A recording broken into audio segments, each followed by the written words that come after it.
Baik, bismillahirrahmanirrahim. Assalamualaikum warahmatullahi wabarakatuh. Kita lanjutkan pembahasan ke derivatif atau turunan. Tetapi sebelum kita membahas tentang derivatif itu sendiri, kita bahas terlebih dahulu tentang garis singgung dan kecepatan sesaat. Kita akan mulai dari garis singgung terlebih dahulu. Kalau Anda perhatikan gambar 3 ya, pada sebuah kurva, jika P adalah suatu titik pada kurva dan Q adalah sebuah titik berdekatan yang dapat dipindah-pindah pada kurva tersebut, maka garis yang melalui P dan Q disebut tali busur. Dan garis singgung di P adalah pembatas dari tali busur itu bila Q bergerak ke arah P sepanjang kurva. Kemudian pada gambar 4, ya, misalnya kurva tersebut adalah grafik dari persamaan Y sama dengan Fx. Maka koordinat dari P adalah C,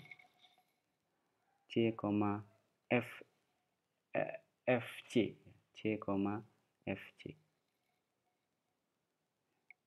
Koordinat dari P adalah C, FC. Kemudian titik Q di dekatnya mempunyai koordinat C plus H, F, C plus H. Dan tali busur yang melalui P dan Q mempunyai kemiringan M sama dengan F C plus H min FC min H.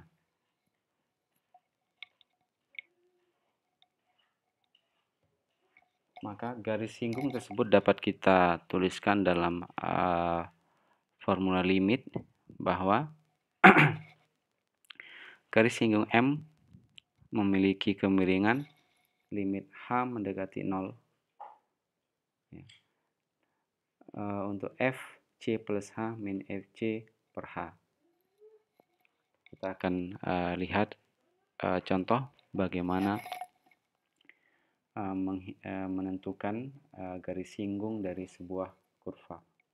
Misalnya,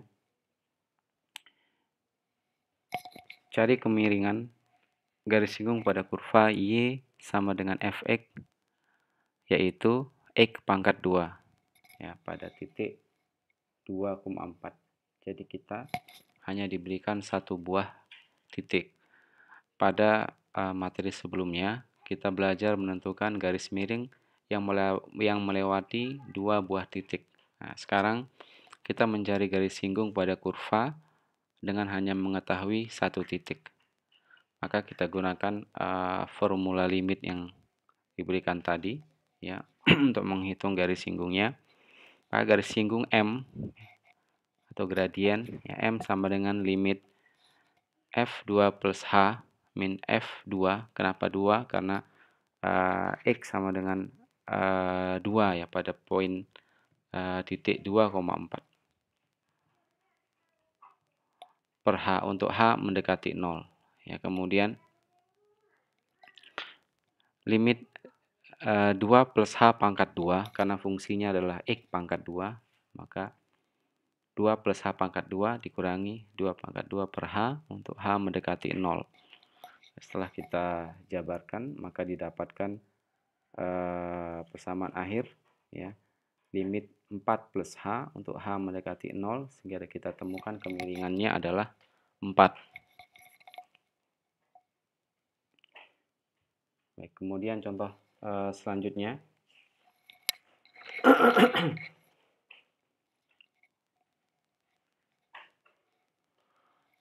Cari kemiringan cari kemiringan garis singgung pada kurva Y sama dengan Fx, yaitu negatif X pangkat 2 plus 2X plus 2 pada titik-titik koordinat X, yaitu negatif 1, kemudian 1/2 atau setengah, 2 dan 3. Jadi kita diberikan fungsi f(x) yaitu negatif x pangkat 2 plus 2x plus 2, kemudian diminta mencari kemiringan pada 4 buah titik x. Nah, daripada kita menghitung setiap titik x, ya, negatif 1, setengah, 2, dan 3, maka kita cari kemiringan pada titik x sama dengan c, kemudian nanti titik c itu akan kita ganti dengan koordinat x, yaitu negatif 1, setengah, 2, dan 3.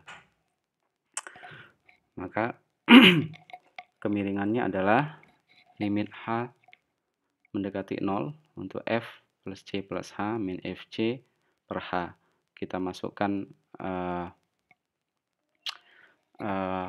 ke persamaan, ya, ke fungsi f(x), x pangkat 2 plus 2x plus 2, ya. C plus H pangkat 2 plus 2 kali C plus H plus 2 min C pangkat 2 plus 2C per 2 per H. Kemudian kita dapatkan persamaan akhir, yaitu negatif 2C min H plus 2.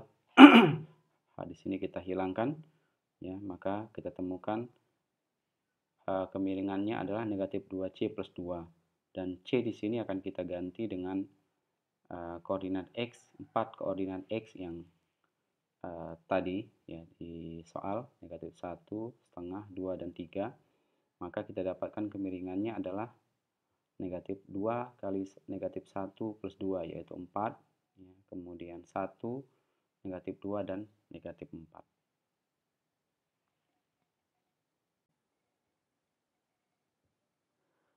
Contoh berikutnya, cari persamaan garis singgung pada kurva Y sama dengan negatif setengah X, ya, seper X, ya, pada titik 2 dan setengah.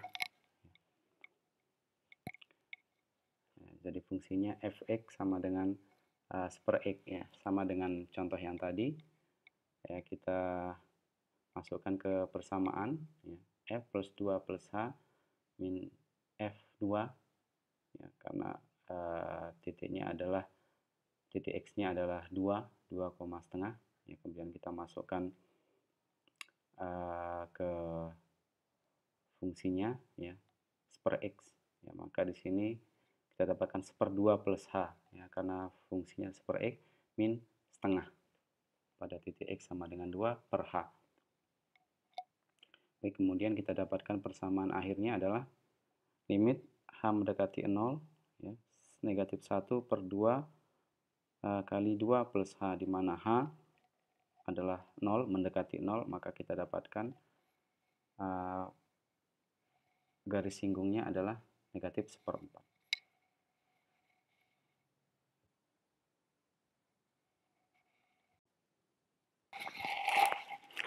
Kita lanjutkan ke kecepatan sesaat.